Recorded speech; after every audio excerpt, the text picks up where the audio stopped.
নবী রসুল খাসাইসুন নবুওয়া মুহাম্মদ সাল্লাল্লাহু আলাইহি ওয়াসাল্লাম আফদলুল বাশার, রাসূল সাল্লাল্লাহু আলাইহি ওয়াসাল্লামের আল্লাহ তাআলার সবচেয়ে প্রিয়ভাজন বান্দা, মাহবুব, আল্লাহ তাআলার সবচেয়ে আপনজন, সবচেয়ে কাছের, আল্লাহ তাআলার কাছে প্রশংসনীয় ব্যক্তি, আল্লাহর কাছে সবচেয়ে সম্মানিত ব্যক্তিদের একজন। সমস্ত কিছু ঠিক আছে, এরপরেও ওনার জন্য এই জৈবিক দুনিয়াবি কিছু কাজ যেগুলো জায়েজ, ইয়াজুজু আলান নবী, নবীর জন্য এগুলো জায়েজ, এগুলো নবীর হইতে পারে, নবীর ক্ষেত্রে এই গুণ থাকতে পারে, এটা সম্ভাবনাময় জিনিস, এগুলো থাকতে পারে। যেরকম কি হওয়া, অসুস্থ হওয়া, বিবাহ শাদী করা, খাওয়া দাওয়া করা, দুনিয়ার জৈবিক চাহিদা পূরণ করা, ছেলে সন্তান হওয়া, এগুলো সব কি, এগুলো নবীর জন্য বৈধ হইতে পারে, এরকম গুণাগুণের অন্তর্ভুক্ত। এগুলো মায়াজুজু আলান নবী।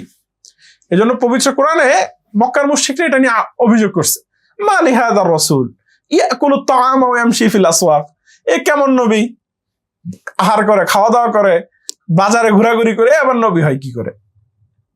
এরকম চিন্তা করে না অনেকে? মক্কার মুশরিকরা এরকম বলছে। এগুলো অবাস্তব চিন্তা। নবী যিনি হবেন তার জন্য বাজার ত্যাগ করা, খাওয়া দাওয়া ত্যাগ করা, সংসার ধর্ম ত্যাগ করা, জৈবিক চাহিদা ত্যাগ করা, এইগুলোর কোনো শর্ত নেই। এগুলো করার পরেও এগুলো বৈধ জিনিস, এগুলো করতেও পারেন, ছাড়তেও পারেন। নবী যিনি হবেন বা রাসূল যিনি হবেন তিনি চাইলে এগুলো ছাড়তেও পারেন, করতেও পারেন। এগুলো জায়েজ জিনিস, বৈধ জিনিস। আল্লাহ তাআলা যাকে যে নবীকে যেভাবে বলছেন তিনি সেভাবে করছেন। কোন নবী রাজত্ব পরিচালনা করছেন, সুলাইমান আলাইহিস সালাম সারা পৃথিবীর রাজত্ব উনি করছেন।